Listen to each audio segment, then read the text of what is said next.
Tokyo, January the 5th, 1942. The streets pulse with celebration. Paper lanterns sway in the winter wind, their light spilling across crowds drunk on victory. News of the fall of Manila has just reached the capital, adding another conquest to an already staggering list. Hong Kong has surrendered. Singapore teeters on the brink. The Philippines crumble. Malaya bleeds. The Dutch East Indies await their turn. In barely 4 weeks, the Empire of Japan has seized territories that European powers spent centuries colonizing. The impossible has become routine. Every morning brings fresh reports of triumph.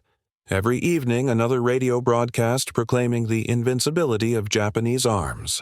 But 300 miles south, in Hiroshima Bay, aboard the super battleship Yamamoto, silence reigns.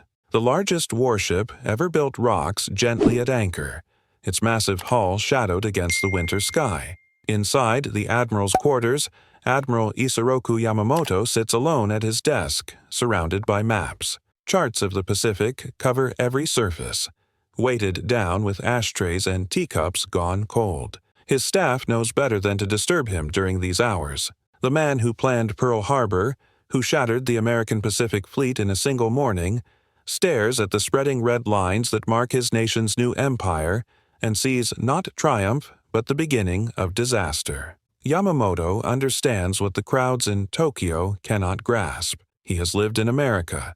He has walked through Detroit's automobile factories, watched the oil fields of Texas, studied at Harvard, served as naval attaché in Washington. He knows the industrial colossus Japan has awakened. The celebrations ringing through Tokyo tonight are premature, perhaps fatal. In his private correspondence, he writes of having perhaps 1 year, possibly 18 months, before American production overwhelms everything Japan can muster.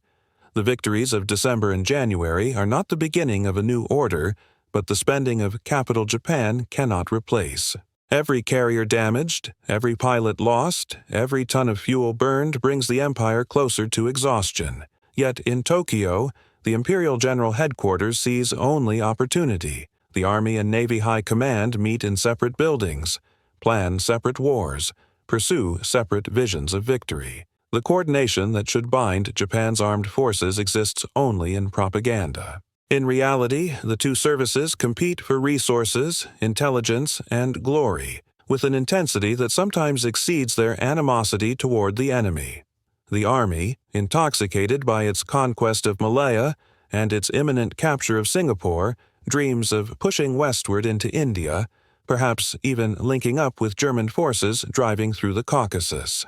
Some staff officers whisper of striking north into Siberia, settling old scores with the Soviet Union while Stalin's armies bleed at Stalingrad. The Navy charts its own course. Its planners study maps of the South Pacific, tracing sea lanes to Australia, calculating distances to Fiji and Samoa. They envision a defensive perimeter stretching from the Kurils through Wake, the Marshalls, the Gilberts, down to New Guinea and the Dutch East Indies, then curving back through Malaya and Burma. Inside this barrier, Japan would consolidate its conquests, extract resources, build strength. The Americans, denied forward bases, would be forced to accept the new reality or exhaust themselves in futile counterattacks across thousands of miles of ocean. Yamamoto finds both visions dangerously insufficient. A defensive perimeter invites slow strangulation. The Americans will build their bases, train their pilots, perfect their techniques, and when they come, and they will come, Japan will face an enemy that has learned from defeat. The attack on Pearl Harbor, for all its tactical brilliance, failed in its strategic purpose. The American carriers escaped. Worse, the oil tank farms and repair facilities remained intact. Even now, American shipyards work around the clock. Every month that passes without a decisive engagement allows the enemy to grow stronger while Japan grows weaker. He proposes what his cautious colleagues consider madness: seek out and destroy the remaining American carrier force in a single climactic battle, force the United States Pacific Fleet into a showdown it cannot avoid, annihilate its carriers, and present Washington with a disaster so complete that negotiation becomes preferable to continued war. It is a gambler's strategy, and Yamamoto knows it, but he sees no alternative. A prolonged war guarantees defeat. Only a swift, devastating blow offers any hope of achieving terms Japan can accept. The debate consumes January and February. Staff officers fill rooms with cigarette smoke and argument. Maps are marked and remarked, erased and redrawn. 3 major strategic options emerge from the chaos. The first, favored by the Army, calls for Operation FS, an offensive into Fiji and Samoa that would cut the supply line between America and Australia, isolating the continent and perhaps forcing its surrender. The second, supported by naval aviators who remember their triumph over the Prince of Wales and repulse, envisions a massive Indian Ocean operation, seizing Ceylon and potentially linking up with German forces in the Middle East. The third, Yamamoto's preference, demands a thrust into the Central Pacific designed to draw out and destroy American carriers. Each option carries enormous risk. Japan lacks the resources to pursue all 3 simultaneously. The merchant fleet, already strained by the demands of empire, cannot support multiple offensives. The combined fleet, though powerful, cannot be everywhere at once. Fuel oil reserves dwindle with each operation. The shipyards, despite working triple shifts, cannot replace losses quickly enough. Every strategic choice requires abandoning other opportunities. Every advance stretches supply lines thinner. Through February, as the debate rages, Japanese forces continue their southern advance. On February 15th, Singapore surrenders, and with it, over 130,000 British, Indian, and Australian troops march into captivity. Winston Churchill will later call it the worst disaster in British military history. The fall of the supposedly impregnable fortress sends shockwaves through the Allied world. If Singapore can fall, if the British Empire can be humiliated so thoroughly, what remains safe? The victory hardens Tokyo's belief in its own invincibility. The Army pushes harder for operations against India and Australia. Why stop now, when the enemy reels?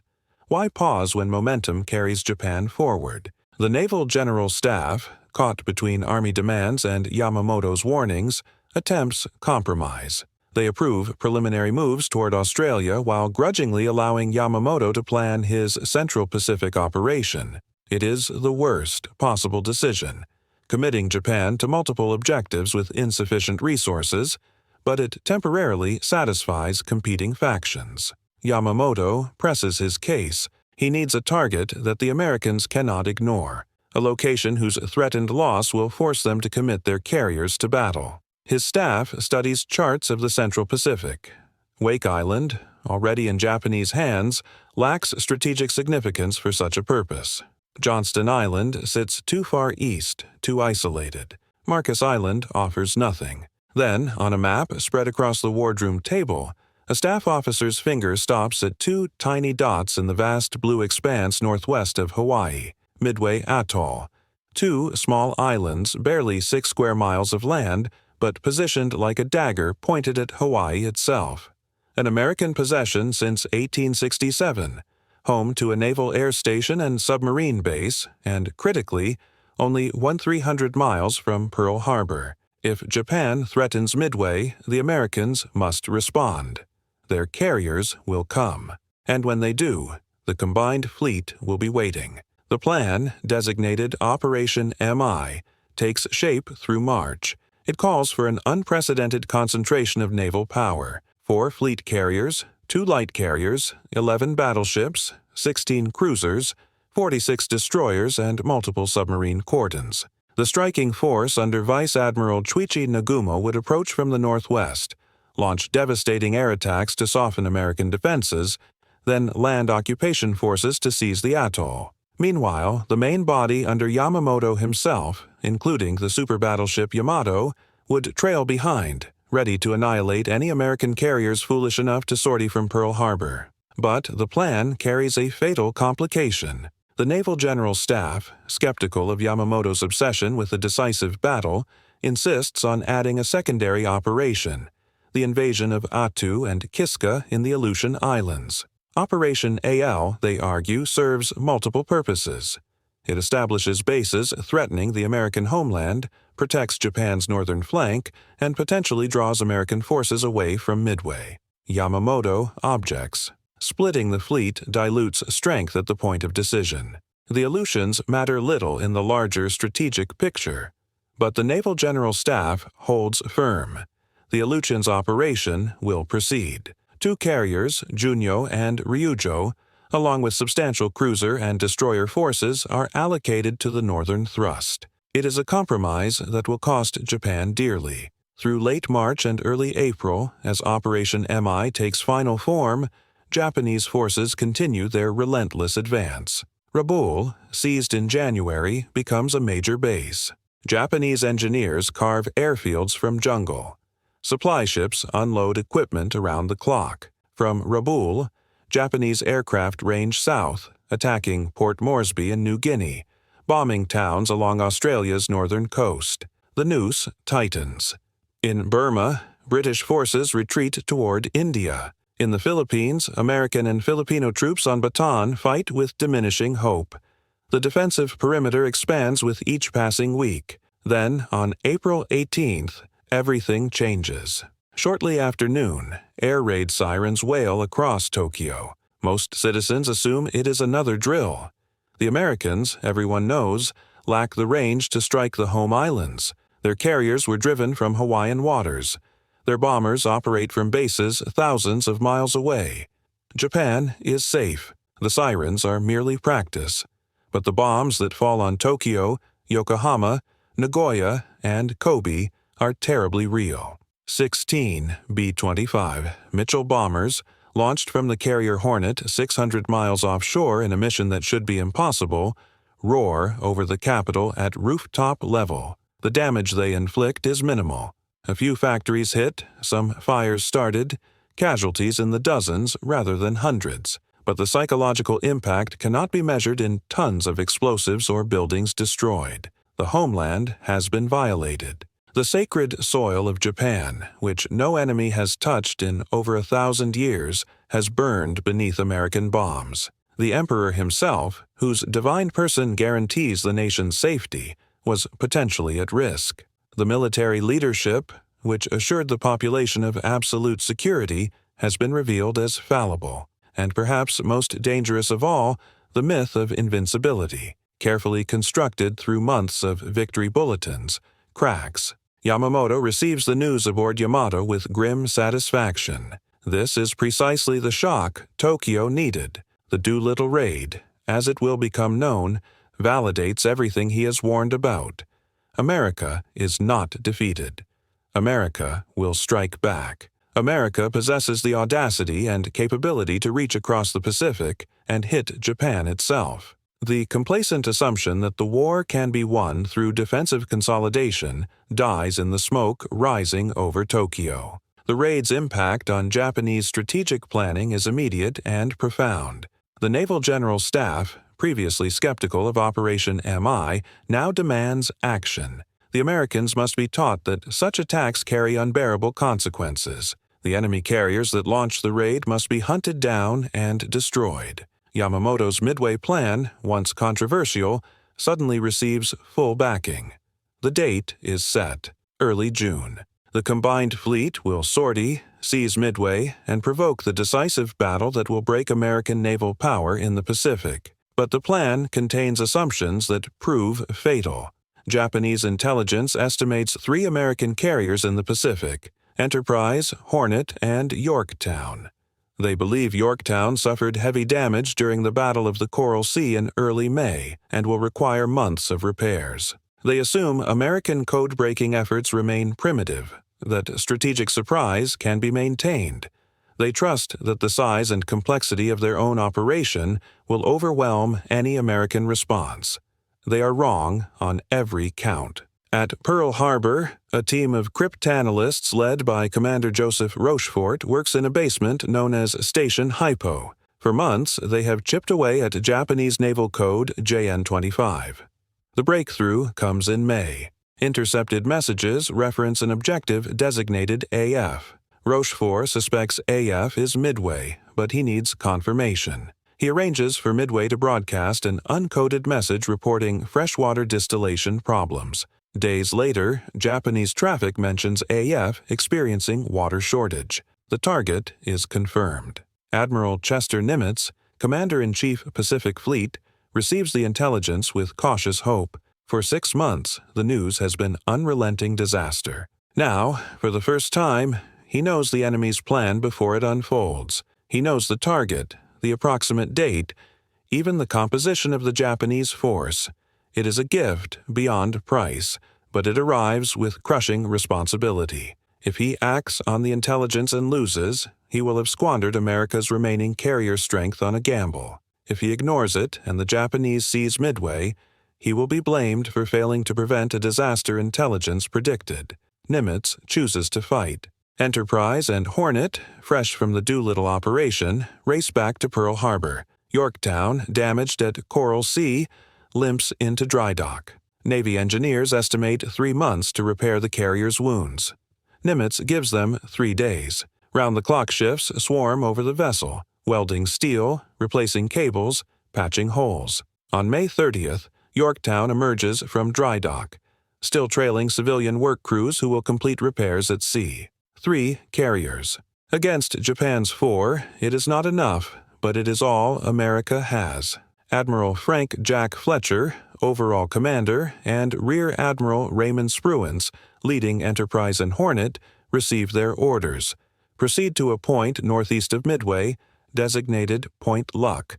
Lie in wait and ambush the Japanese carriers when they attack the atoll. The American carriers slip out of Pearl Harbor on May 28th and 29th, disappearing into the vast emptiness of the Pacific. They maintain strict radio silence. Their crews, informed of the coming battle, write letters home that may never be sent.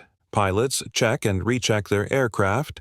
Gunners clean their weapons. In the ready rooms, intelligence officers brief squadron leaders on Japanese carrier tactics, recognition profiles, attack patterns. The knowledge that the enemy does not expect them provides thin comfort.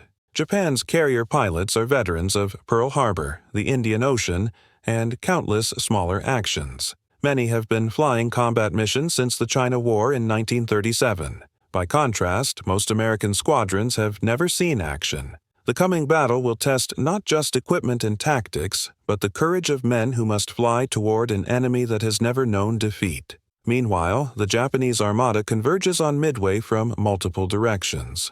Nagumo's carrier striking force, Akagi, Kaga, Hiryu, and Soryu, departs Japanese waters on May 27th. The 4 carriers that struck Pearl Harbor sail in company once more, their flight decks crowded with aircraft, their veteran pilots confident of another triumph. Behind them, at a slower pace, comes Yamamoto's main body, centered on the massive Yamato. To the north, the Aleutian force moves into position. Submarines deploy along expected American approach routes, ready to report any enemy movement. Invasion transports loaded with troops and equipment follow the main force. It is the greatest concentration of Japanese naval power ever assembled, larger even than the Pearl Harbor strike force, and it sails toward what its commanders believe will be the war's decisive moment. But the submarines arrive too late. The American carriers are already past, already lying in wait. The Japanese, supremely confident in their ability to locate enemy forces, sail blind into the trap. On June 3rd, American patrol aircraft from Midway sight elements of the Japanese fleet. The information reaches Fletcher and Spruance. The enemy is coming, precisely where intelligence predicted. The American carriers turn southwest, positioning themselves north of Midway, waiting for the moment to strike. June 4th, 1942, dawns clear and calm. At 4:30 a.m., Nagumo launches his first strike against Midway, 108 aircraft, a mix of level bombers, dive bombers, and fighters. The force climbs into the morning sky, turns southeast, and vanishes toward the atoll. Nagumo holds back a reserve force armed with torpedoes and armor-piercing bombs, ready to attack any American ships that appear. It is standard doctrine, practiced and proven. But Midway is tougher than expected. American fighters and anti-aircraft fire savage the attackers. The strike leader, returning to Akagi, reports that a second strike is necessary to suppress the island's defenses. Nagumo, faced with incomplete intelligence and conflicting demands, makes a fateful decision. He orders the reserve strike force below decks, commands ordnance crews to switch their torpedoes and armor-piercing bombs for high-explosive bombs suitable for ground targets. It is 7:15 a.m. The decision will haunt Japanese naval aviation forever, because at that moment, American carrier aircraft are already in the air. Fletcher, after launching scouts at dawn, ordered a full strike from Yorktown at 6 a.m. Spruance, more aggressive, launched everything Enterprise and Hornet could put aloft at 7 a.m. Over 150 American aircraft, torpedo bombers, dive bombers, and fighters are converging on the Japanese carriers. But they fly separately, squadrons losing contact with each other, some wandering off course, the coordination that could multiply their effectiveness dissolving in the vast emptiness of the Pacific sky. At 7:28 a.m., a Japanese scout aircraft radios a report that changes everything. Enemy ships sighted, apparently including a carrier. Nagumo freezes. His reserves are below decks, being rearmed for a land attack. His first strike is returning, low on fuel, needing to land immediately. American aircraft from Midway harass his fleet, forcing evasive maneuvers. He faces an impossible choice: launch his reserve strike immediately with the wrong ordnance, or recover his returning aircraft first, then rearm and launch properly. He chooses the latter. The reserve aircraft remain below. The returning Midway strike lands. Flight decks swarm with activity. Fuel lines snake across steel. Ordnance crews hustle bombs back to magazines, bring up torpedoes and armor-piercing bombs. It is organized chaos, efficient but vulnerable, and in that vulnerability, disaster strikes. The American torpedo squadrons arrive first, unsupported and alone. Torpedo Squadron 8 from Hornet, Torpedo Squadron 6 from Enterprise, Torpedo Squadron 3 from Yorktown. They go in one after another, flying slow and low, perfect targets for Japanese fighters and anti-aircraft fire. The slaughter is terrible. Of 15 aircraft from Torpedo Squadron 8, only one survives, and its pilot, Ensign George Gay, spends the next 30 hours floating in the ocean watching the battle rage around him. The torpedo attacks achieve almost nothing. No hits, no damage. Just brave men dying in obsolete aircraft executing a tax doctrine should have abandoned long ago. But the torpedo squadrons accomplish something beyond their intended mission. They pull Japanese fighters down to wave top level. They force the carriers into evasive turns, breaking formation. They distract attention upward, away from the sky above. And in that sky, at 10,000 feet, Lieutenant Commander Wade McCluskey, leading Enterprise's dive bombers, finds the Japanese carriers. McCluskey has been searching for over an hour, his fuel running critically low, facing the likelihood of ditching in the ocean. Then he spots a Japanese destroyer racing northeast, trailing a white wake. It is Arashi, hurrying to rejoin the main force after dropping depth charges on an American submarine. McCluskey follows the destroyer's wake. At 10:20 a.m., he sees them. 4 carriers, arrayed in a rough rectangle, their decks crowded with aircraft being armed and fueled. It is a dive bomber pilot's dream. McCluskey does not wait for Yorktown's dive bombers, somewhere behind him. He does not waste time on elaborate coordination. He signals his squadrons to attack and pushes over into his dive. 37 Douglas SBD Dauntless dive bombers follow him down, screaming through the sky at terminal velocity, wind howling through their dive brakes, targets growing in their bomb sights. The Japanese see them too late. Fighters are at low altitude, chasing the last American torpedo bombers. Anti-aircraft crews, exhausted from continuous action since dawn, swing their guns skyward. But dive bombers attack too fast, fall too steeply. At 10:22 a.m., the first bomb hits Akagi. A 1,000-pound weapon punches through the flight deck near the aft elevator and detonates in the hangar deck. The explosion is catastrophic. Aviation fuel ignites. Torpedoes and bombs, stacked for loading, detonate in sympathetic explosions. Fire races through the hangar spaces, consuming aircraft, men, and steel. Within minutes, Akagi is burning out of control. Seconds later, Kaga receives 4 bomb hits. The first explodes near the forward elevator. The second and third strike amidships, blowing open the hangar deck.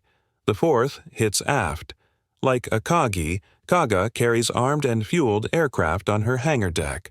Like Akagi, she becomes an inferno. The veteran carrier, present at Pearl Harbor, victor in countless battles, dies in 5 minutes of American dive bombing. At almost the same instant, Yorktown's dive bombers, arriving from a different direction, attack Soryu. 3 bombs hit in rapid succession. One strikes the flight deck forward, another amidships, the third aft. All 3 penetrate to the hangar deck, and there, among the armed aircraft, they create hell. Soryu's crew fights the flames with desperate courage, but the damage is too severe. The carrier's engineering spaces flood. Power fails. Within 20 minutes, the order comes to abandon ship. In 6 minutes between 10:22 and 10:28 a.m., 3 Japanese carriers become burning wrecks. The pilots who struck Pearl Harbor, who ruled the Pacific for 6 months, who believed themselves invincible, die in their aircraft or in the flames consuming their ships. Admirals and staff officers, accustomed to directing victory, now face survival. On Akagi's bridge, Nagumo and his staff refuse to abandon ship until Captain Taijiro Aoki physically pushes them toward the exit, insisting they can better serve the fleet from another vessel. Nagumo transfers his flag to the cruiser Nagara and watches Akagi burn, her battle flag still flying even as explosions tear her apart. But one carrier survives. Hiryu, operating separately from the others, escaped the first American strike. Her captain, Rear Admiral Tamon Yamaguchi, orders an immediate counterstrike. Hiryu's veteran pilots launch at 10:40 a.m., 18 dive bombers and 6 fighters, and race toward the American carriers. They find Yorktown at 12:10 p.m. Despite fierce fighter cover and intense anti-aircraft fire, Japanese dive bombers score 3 hits. Bombs penetrate deep into Yorktown's vitals, starting fires, knocking out boilers, killing power. The carrier slows, lists, and by 2 p.m., Captain Elliot Buckmaster orders abandon ship. Yamaguchi launches a second strike, 10 torpedo bombers and 6 fighters. They arrive at 2:45 p.m., and in the face of withering fire, press home their attacks. 2 torpedoes slam into Yorktown's port side. The carrier, already damaged, takes on water rapidly. She lists 17 degrees. Buckmaster, back aboard to assess salvage possibilities, orders a second abandonment. Yorktown will survive the attacks and remain afloat for another 2 days before a Japanese submarine finally sends her under. But on June 4th, she is out of the fight. Yet even as Yorktown absorbs punishment, American search planes locate Hiryu. At 3 p.m., 24 dive bombers from Enterprise launch. An hour later, they find Yamaguchi's carrier. The attack is methodical and devastating. 4 bombs strike home. Hiryu's flight deck erupts in flame. Her hangar becomes an inferno. By evening, she is dead in the water, burning from end to end. Yamaguchi, facing the destruction of Japanese naval aviation's proud legacy, chooses to die with his ship. At 2:30 a.m. on June 5th, Hiryu rolls over and sinks, taking Yamaguchi and Captain Kaku with her. 4 carriers lost in exchange for 1 American carrier damaged. The mathematics of disaster are inescapable. Yamamoto, receiving reports aboard Yamato, struggles to comprehend the magnitude of the defeat. He considers bringing up his battleships, forcing a night surface action, but American carriers withdraw eastward, refusing engagement. The Midway invasion is impossible without air cover. The remnants of his fleet, still powerful in guns and torpedoes but naked under the sky, can only retreat. On June 5th, as Japanese forces begin their withdrawal, Yamamoto orders all ships to maintain radio silence about the disaster. The truth must be controlled. Already, staff officers compile the official version. Minor losses in a tactical victory. Enemy forces heavily damaged, operations continuing as planned. The lies multiply. Even within the Navy, accurate information is restricted to a handful of senior officers. The Army learns only that the Midway operation has been postponed. Pilots who survive the battle and return to Japan are quarantined, forbidden to speak of what they witnessed. The families of dead aviators receive notices of training accidents or illnesses, never combat deaths. Engineers who refit surviving ships work under armed guard, prohibited from discussing damage patterns. But lies cannot resurrect carriers. 4 fleet carriers, Akagi, Kaga, Soryu, Hiryu, are gone. With them perish over 300 aircraft and, more critically, over 100 irreplaceable veteran pilots and air crew. Japan's naval aviation, the spearhead of empire, is broken. The combined fleet still possesses powerful surface units, still controls vast ocean expanses, but its offensive capability has been shattered. The initiative, held since Pearl Harbor, passes to the Americans. Aboard Yamamoto, steaming back toward Japan through summer rain, Yamamoto sits in his quarters reading casualty lists. Each name represents years of training, combat experience that cannot be replaced, institutional knowledge evaporated in fire and explosions. He remembers his warnings to Tokyo, his predictions of 1 year of glory before industrial reality asserted itself. He allowed himself to hope that a decisive victory at Midway might extend that timeline, might shock America into negotiation. Instead, he has given the enemy proof of Japanese fallibility, demonstrated that carriers can burn as readily as ships at Pearl Harbor, shown that the mythical invincibility of Japanese naval aviation was always illusion. The maps on his desk, marked with the planned second-stage operations, now mock him with their ambition. India, Australia, Hawaii. All the grand schemes dissolve in the reality of 4 burning carriers. Japan must now fight the defensive war he always feared, the slow attrition that favors American production, the grinding mathematics of industrial warfare in which Japan cannot compete. Outside his cabin, officers move quietly through Yamato's passageways, their voices subdued. No one speaks of victory. No one mentions the future. The greatest warship ever built, conceived to dominate the Pacific, sails home from a battle it never fought, carrying an admiral who engineered the war's beginning and now contemplates its inevitable end. The celebration in Tokyo 6 months ago seems impossibly distant. The maps, the plans, the dreams of empire, all run aground on the mathematics of carrier warfare. One morning, 6 minutes, changed everything.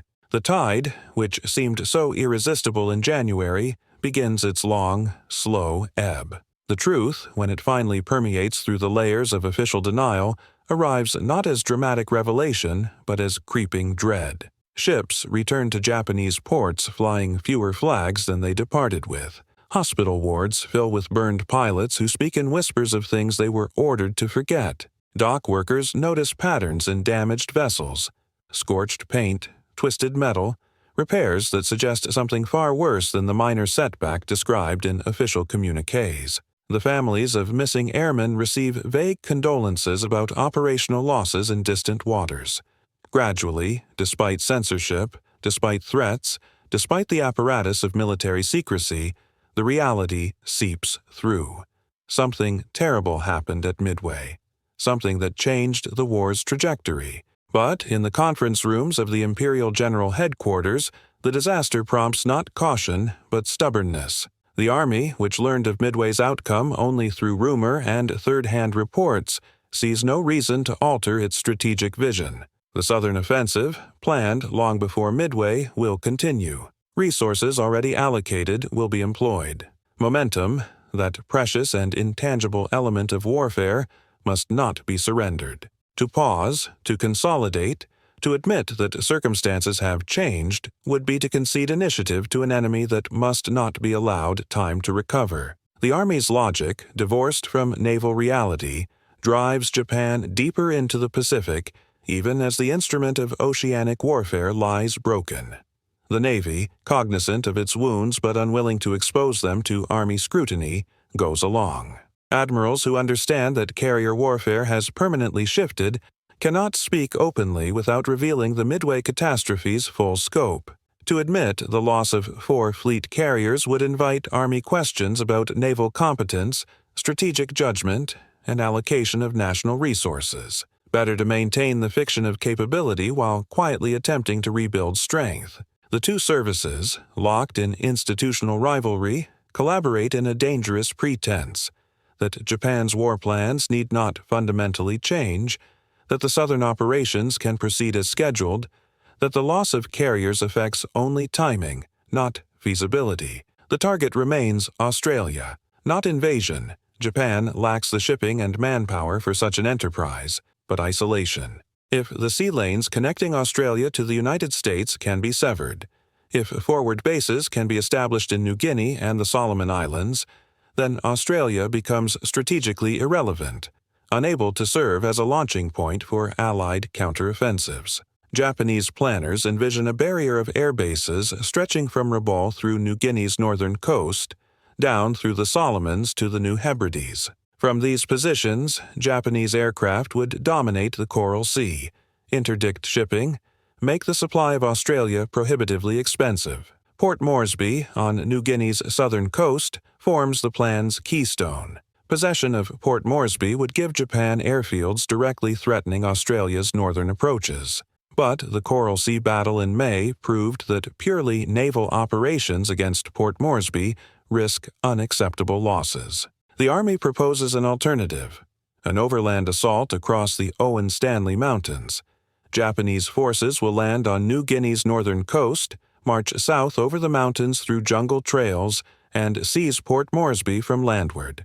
It is a plan born of ignorance. The Owen Stanleys are not merely mountains but a wall of jungle-clad peaks, ravines, and precipices. No roads cross them. Few trails exist. Rainfall measures in meters annually. Disease thrives. Supply by land is nearly impossible. But the staff officers in Tokyo, studying maps, see only the distance, 100 miles, perhaps 2 weeks' march for disciplined troops. Simultaneous with the Port Moresby overland operation, the Navy will establish seaplane and air bases in the Solomon Islands, extending Japan's reconnaissance net and providing forward positions for the planned isolation of Australia. The southeastern Solomons, particularly Guadalcanal and Tulagi, offer suitable harbor and terrain. Reconnaissance flights have mapped potential airfield sites. Construction equipment and engineer units are already being assembled at Rabaul. The operation, designated FS for Fiji-Samoa, will eventually extend to threaten those Allied bastions. But first, the Solomons must be secured. On July 1, 1942, Japanese Marines land at Lunga Point on Guadalcanal's northern coast. The island, 90 miles long and 25 miles wide, covered in jungle and kunai grass, inhabited by indigenous people and a handful of European planters, has no military significance except geography. It sits astride the sea lanes to Australia. It possesses relatively flat ground suitable for an airfield. It offers harbors where ships can shelter. These attributes, combined with its position in the southeastern Solomons, make it valuable. The Marines, encountering no resistance, begin work immediately. Engineers survey the terrain. Construction battalions unload equipment. Bulldozers carve into the jungle, scraping out a runway oriented northwest to southeast. The work proceeds efficiently. Japanese military engineering, refined through years of expansion in China and Manchuria, transforms wilderness into functional military infrastructure with impressive speed. By mid-July, the airfield takes shape, a single runway, still rough but serviceable. When completed, it will accommodate fighters and medium bombers, extending Japan's air umbrella across the southeastern Solomons. But the jungle on Guadalcanal conceals watchers.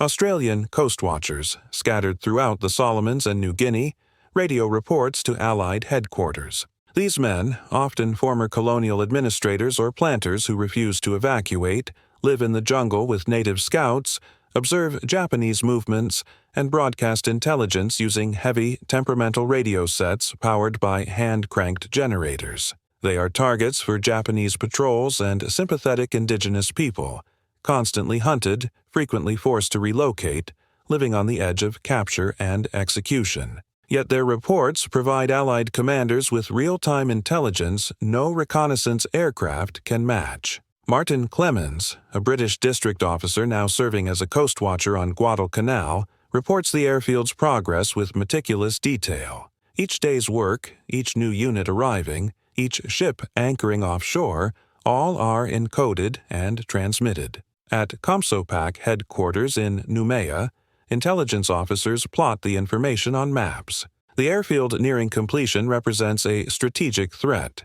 Once operational, Japanese aircraft from Guadalcanal will interdict shipping lanes, harass Port Moresby, threaten New Caledonia and the New Hebrides. The Solomons, if firmly in Japanese hands, become a base for operations that could sever the lifeline to Australia. Admiral Ernest King, Chief of Naval Operations in Washington, studies the intelligence with mounting alarm. King, abrasive and difficult, carries a grudge against the Japanese that makes him sometimes irrational in counsel but relentless in execution. He recognizes what many others miss. Guadalcanal represents not just a defensive problem, but an offensive opportunity. The airfield under construction, if seized before completion, becomes an American base. From Guadalcanal, American aircraft can threaten Rabaul, support operations in New Guinea, protect the sea lanes King considers vital. More importantly, seizing Guadalcanal would mark America's first offensive operation in the Pacific, a necessary demonstration that the initiative has shifted, that Japan is no longer expanding unopposed. But there are complications. The Pacific Theater has two separate commands: General Douglas MacArthur's Southwest Pacific Area, encompassing Australia, New Guinea, and the Philippines, and Admiral Chester Nimitz's Pacific Ocean areas, covering the Central Pacific. The boundary between them runs through the Solomons, with Guadalcanal technically in MacArthur's area. MacArthur demands control of any offensive operation. King, deeply distrustful of MacArthur and reluctant to place naval forces under Army command, insists on Navy control. The resulting compromise satisfies no one. The boundary is shifted slightly west, placing Guadalcanal in Nimitz's area, but MacArthur is promised overall strategic direction once operations expand northwest toward Rabaul. It is a solution that works on paper but stores resentment for future disputes. With command arrangements settled, planning begins. Admiral Robert Gormley, commanding South Pacific Area from Noumea, receives orders to prepare an amphibious assault on Guadalcanal and Tulagi. The operation, codenamed Watchtower, must launch quickly before the airfield becomes operational. Gormley, a capable administrator but cautious by temperament, views the order with dismay. He has been in theater barely a month. His staff is incomplete. Intelligence on Guadalcanal is fragmentary. Available forces are limited. One Marine Division, the 1st Marine Division under Major General Alexander Vandegrift, recently arrived from the United States and still training. Supporting warships are scraped together from multiple commands. Carrier support depends on Enterprise and Saratoga, the only carriers available after Midway and Coral Sea. The logistics required to supply an amphibious operation across thousands of miles of ocean are formidable. Gormley requests more time, more resources, more intelligence. Washington denies all requests. The attack must proceed in August, regardless of readiness. Japanese forces on Guadalcanal grow stronger daily. Delay only increases risk. Vandegrift receives his orders on July 26th. Embark your division, sail to the Solomons, assault Guadalcanal and Tulagi no later than August 7th. He has 12 days. The 1st Marine Division, spread across multiple locations, some units in Wellington, New Zealand, others still en route from the United States, must be concentrated, embarked, combat-loaded, and transported over 1,000 miles to hostile waters. Combat loading, the process of loading ships so equipment is offloaded in the sequence needed for combat operations, has not been done. The division's supplies, loaded in haste back in the United States, are stored in commercial fashion. Similar items together, regardless of when they are needed. The entire logistical preparation must be redone in Wellington Harbor. Ships unloaded, cargo sorted, then reloaded in proper sequence. Marines and New Zealand dock workers labor around the clock. Crates are opened, contents identified, and repacked. The work is chaotic, exhausting, incomplete. Some supplies never get properly sorted. Some ships sail without full manifests. But somehow, impossibly, the task is accomplished. By August 1st, the invasion fleet assembles in Fiji. 75 ships carrying 16,000 Marines and their equipment, escorted by cruisers and destroyers, covered by the carriers Enterprise, Saratoga, and Wasp. The Marines themselves are a mixture. Some are veterans of China or Caribbean interventions. Most have never seen combat. They are young, average age 21, trained in amphibious warfare doctrine still evolving from the lessons of Tarawa and Bataan. They carry Springfield rifles, some M1 Garands, Browning automatic rifles, flamethrowers, and the confidence of men raised to believe Americans always win. They do not yet understand what combat in the Pacific means. The Japanese they will face are not the caricatures of propaganda, but disciplined soldiers, trained for jungle warfare, indoctrinated with Bushido code that demands death before surrender, and experienced from years of fighting in China. Admiral Richmond Kelly Turner commands the amphibious force. Turner, brilliant but temperamental, drives his subordinates mercilessly and accepts no excuses. He and Vandegrift will clash repeatedly during the campaign, their arguments legendary, but both share absolute commitment to the mission. They sail from Fiji on August 4th, steering northwest toward the Solomons. The weather worsens. Tropical storms lash the convoy. Seas run high. The Marines, crowded below decks, suffer through seasickness and heat. Few can keep food down. The stench of vomit permeates troop compartments. But the storm provides cover, hiding the fleet from Japanese reconnaissance aircraft. On August 6th, the weather clears. The islands appear on the horizon, dark humps against a burning sky. The attack plan calls for simultaneous landings. Tulagi, a small island north of Guadalcanal across Sealark Channel, will be assaulted by the 1st Raider Battalion under Lieutenant Colonel Merritt Edson and the 2nd Battalion, 5th Marines. Two smaller islands nearby, Gavutu and Tanambogo, connected by a causeway, will be taken by the 1st Parachute Battalion. The main landing, on Guadalcanal itself, targets the beach near Lunga Point, directly adjacent to the unfinished airfield. The 1st and 5th Marines will land there, secure the airfield, and establish a defensive perimeter. August 7, 1942, arrives with tropical dawn.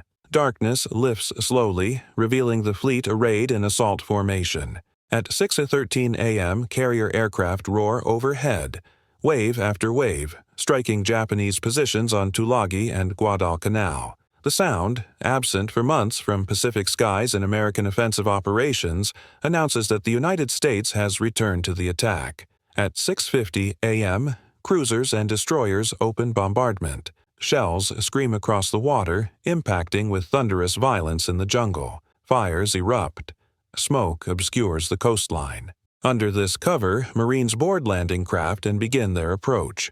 The boats circle, forming attack waves, then head for shore in neat lines. It is America's first amphibious assault since the Spanish-American War, executed by men who have practiced the techniques but never tested them in combat. On Tulagi, Edson's raiders hit the beach at 8 a.m. They expect fierce resistance. They find emptiness. The Japanese have withdrawn from the beach into prepared positions inland, allowing the Marines to land unopposed before springing the trap. As the raiders advance into the jungle, machine guns open up from concealed bunkers. Mortars drop shells with deadly accuracy. The Japanese have turned the small island into a fortress of interlocking fire zones, each position covered by others, retreat routes prepared, supplies cached. Edson's men fight from tree to tree, bunker to bunker. The Japanese refuse to retreat, rarely surrender, often fight until killed in their positions. Small arms fire becomes deafening. Grenades explode continuously. The smell of cordite, blood, and torn earth fills the jungle. By nightfall, the raiders have advanced barely half a mile, suffering steady casualties. The island's southern end remains in Japanese hands. Gavutu and Tanambogo prove even worse. The 1st Parachute Battalion lands on Gavutu at 12 p.m., delayed by the need to neutralize Japanese positions with naval gunfire. The island, barely 500 yards long, is honeycomb with caves. Japanese Marines, elite naval infantry, defend it with suicidal determination. The paratroopers, attacking uphill against prepared defenses, suffer appalling casualties. Company commanders fall. Platoon leaders die leading attacks. The advance stalls. That evening, reinforcements land, but the fighting continues into darkness. Japanese infiltrators probe Marine lines, attempting to break through and attack landing craft on the beach. Hand-to-hand combat erupts in the darkness. Tanambogo, connected to Gavutu by a narrow causeway, holds out until August 8th, when Marines supported by light tanks finally overwhelm the defenders after house-to-house, room-to-room fighting. The combat on Tulagi, Gavutu, and Tanambogo teaches the Marines harsh lessons. The Japanese do not fight as expected. They do not break under fire. They do not surrender when surrounded. They fight from prepared positions with interlocking fields of fire. They use terrain expertly, creating killing zones where American advantages in firepower count for little. They counterattack at night, infiltrating Marine lines, targeting command posts and artillery positions. Most importantly, they fight to the death. Of approximately 1,500 Japanese defenders across the 3 islands, only a handful survive as prisoners, most of them too badly wounded to commit suicide. The Marines, accustomed to training that emphasized Japanese inferiority, confront the reality of facing an enemy as brave, as tactically proficient, and far more indoctrinated than they imagined. But on Guadalcanal itself, the landing proceeds almost unopposed. At 9:10 a.m., the first wave of Marines hits Red Beach near Lunga Point. They wade ashore, weapons ready, expecting to fight for every yard.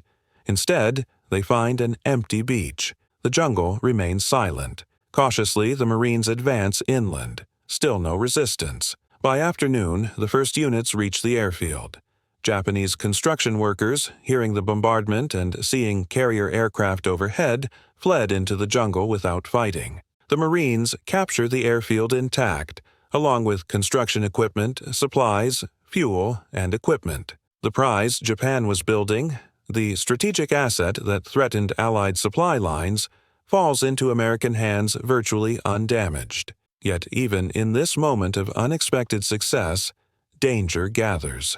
Japanese commanders at Rabaul, receiving reports of the American landing, react with shock and fury. Guadalcanal was supposed to be secure, the airfield nearly complete, the southeastern Solomons firmly under Japanese control. That the Americans could mount an offensive operation so soon after Midway seems impossible, but the evidence is incontrovertible. American carriers, American Marines, American ships are in the Solomons. The insult must be answered, the landing crushed, the Americans driven back into the sea. Vice Admiral Gunichi Mikawa, commanding at Rabaul, assembles a striking force, 5 heavy cruisers, Chokai, Aoba, Kako, Kinugasa, and Furutaka, plus 2 light cruisers and a destroyer. It is not a balanced fleet, no carriers or battleships, but Mikawa does not need them.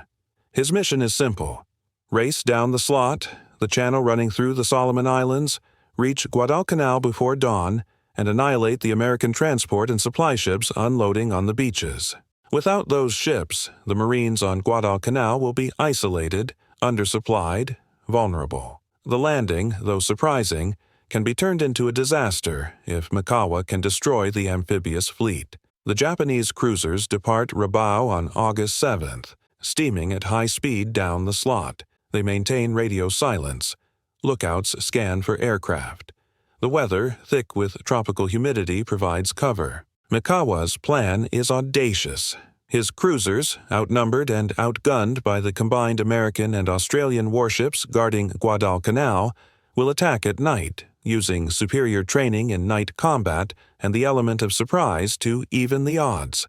Japanese sailors have practiced night battle extensively. Their optics are superior. Their torpedoes, the Type 93, Long Lance, are the best in the world. faster, more reliable, and much longer range than American weapons. If Mikawa can close to torpedo range unseen, he can inflict catastrophic damage before the Americans realize they are under attack. Allied intelligence fails to detect Mikawa's approach. A reconnaissance aircraft spots the Japanese force on August 7th, but the report is misinterpreted. Observers believe they saw seaplane carriers, not cruisers. Follow-up reconnaissance planned for August 8th is canceled due to weather. The American carriers, after 2 days supporting the landings, withdraw southeast to refuel and to reduce vulnerability to Japanese air attacks. Admiral Turner, commanding the amphibious force, knows his transports are vulnerable without carrier air cover, but he has little choice. Unloading continues. The Marines ashore need supplies. The ships must remain until cargo is offloaded, regardless of risk. On the night of August 8th through 9th, Mikawa's cruisers approach Guadalcanal through darkness broken only by starlight. American picket destroyers, positioned to provide warning, fail to detect the Japanese force until too late. At 1:38 a.m., Mikawa's lookouts spot Allied warships silhouetted against the glow of fires on Guadalcanal. His force approaches unseen, undetected, already inside the Allied defensive perimeter. At 1:43 a.m., he gives the order to attack. Torpedoes leap from tubes, racing through dark water toward unaware targets. Cruisers open fire, their salvos converging on Allied ships with devastating accuracy. The Battle of Savo Island, as it will be known, becomes the worst defeat in the history of the United States Navy. In barely 30 minutes of brutal close-range combat, Mikawa's cruisers sink 4 Allied heavy cruisers, USS Astoria, USS Quincy, USS Vincennes, and HMAS Canberra, damage 2 others, and kill over 1,000 sailors. The Allied ships, caught unprepared, targeted by superior optics and long-range torpedoes, barely manage to fight back. Quincy, hit repeatedly, attempts to return fire, but her guns elevate too slowly, missing targets. Vincennes takes multiple torpedoes and shells, losing power, listing heavily, eventually capsizing. Astoria burns through the night before sinking the next afternoon. Canberra, torn apart by Japanese fire, must be scuttled by her own escorts. The Japanese emerge nearly unscathed. Chokai takes a single shell hit. No ships are lost. But Mikawa, fearing American carrier aircraft will catch him at dawn, withdraws without attacking the transport ships, the primary objective. The decision will be second-guessed forever. Had Mikawa pressed on to attack the transports, he could have destroyed the entire amphibious fleet, leaving the Marines stranded on Guadalcanal without supply or reinforcement. Instead, he withdraws, having won a tactical victory but failed to achieve strategic success.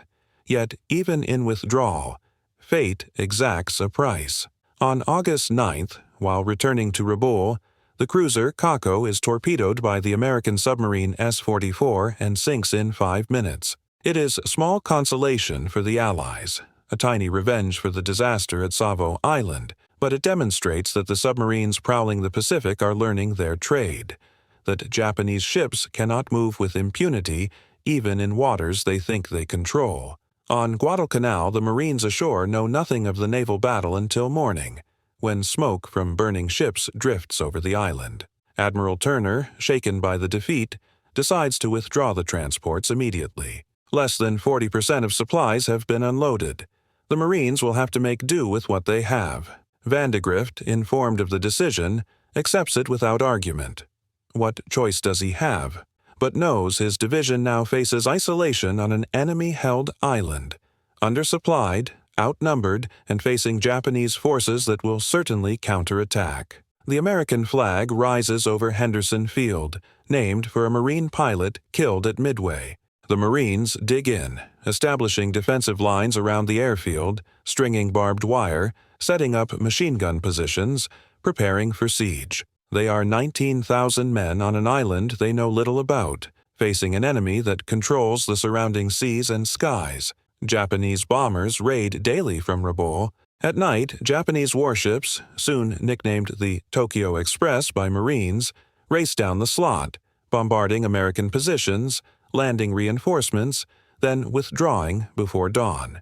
It is a dangerous game, trading control of Guadalcanal between daylight and darkness. By day, the island belongs to the Americans, or at least to the Marines, holding a small perimeter around Henderson Field. By night, it belongs to Japan. But the Marines hold. They endure bombing, shelling, tropical disease, and the constant fear of being overrun. They patrol the jungle, clash with Japanese infiltrators, learn to fight in conditions no training prepared them for: heat, humidity, malaria, dysentery, fungal infections. The island itself seems hostile. Food runs short. Ammunition is rationed. Medical supplies dwindle. Yet they hold because retreat is impossible, surrender unthinkable, and the airfield they protect represents America's first toehold on the road back across the Pacific. In the jungle beyond the marine perimeter, Japanese forces gather. Units arrive nightly via the Tokyo Express. Commanders plan counterattacks. Intelligence reports underestimate American strength, assume demoralized troops vulnerable to aggressive assault. Japanese doctrine, forged in China and refined in Malaya, emphasizes offensive spirit, close combat, and psychological shock. Night attacks, infiltration, aggressive patrolling — these are the methods that brought victory across Asia. They will work again on Guadalcanal, or so commanders believe. But Guadalcanal is not China, not Malaya, not the Philippines. The Marines, though inexperienced, are well-trained and well-equipped. They learn quickly. They adapt. Most crucially, they refuse to break. When Japanese infantry attack with bayonets and grenades, the Marines hold their positions and return fire. When infiltrators probe defenses at night, the Marines hunt them down. When supplies run low, they make do. The island becomes a crucible, forging veterans from recruits, teaching both sides lessons about a new kind of warfare. And overhead, aircraft from Henderson Field begin flying. The first Marine aircraft arrive on August 20th, 12 dive bombers and 19 fighters, flown from escort carrier Long Island. They are too few, their pilots exhausted from the long flight, their aircraft worn from service, but they represent American air power on Guadalcanal, the ability to contest Japanese control of the surrounding waters. Within days, they draw blood, attacking Japanese ships, unloading troops, damaging the destroyer transport Kinru Maru, proving that the Americans can strike back. The struggle for Guadalcanal is beginning. It will rage for 6 months, consume ships and aircraft and men by the thousands, become the Pacific War's first prolonged ground campaign. The island's jungles will fill with bodies. The waters around it, soon called Iron Bottom Sound for the number of ships resting on the sea floor, will witness naval battles of unprecedented ferocity. But in August 1942, as the Marines dig deeper and the Japanese gather strength, the outcome remains uncertain. America has seized the initiative, launched its first offensive, demonstrated that Japan's expansion has limits. But whether the beachhead can be held, whether the logistics of supply across thousands of miles can be sustained, whether American will can match Japanese fanaticism, these questions await answers purchased in blood. Within 7 months, Japan's tide had turned, from invincible conqueror to a fleet sailing blind into the dark. The maps in Tokyo that once showed endless expansion now reveal overextension. The carriers that dominated the Pacific burn on the ocean floor. The strategic initiative, held since Pearl Harbor, has slipped away, perhaps forever. Yamamoto's worst fear, expressed in private letters before the war, materializes. America awakens. Its industrial might begins to turn. Its forces learn to fight. The year of glory has passed. What comes next is grinding attrition, the mathematics of production, the slow revelation that Japan gambled everything on swift victory and, having failed, possesses no strategy for the long war it must now fight. On Guadalcanal's beaches, in Henderson Field's lengthening runways, in the determination of exhausted Marines, the future takes shape. It is not the future Japan planned when its soldiers marched victorious through Manila, Hong Kong, and Singapore. It is, instead, the beginning of a long retreat from empire, fought island by island, mile by mile across a Pacific that grows larger and more hostile with each passing day.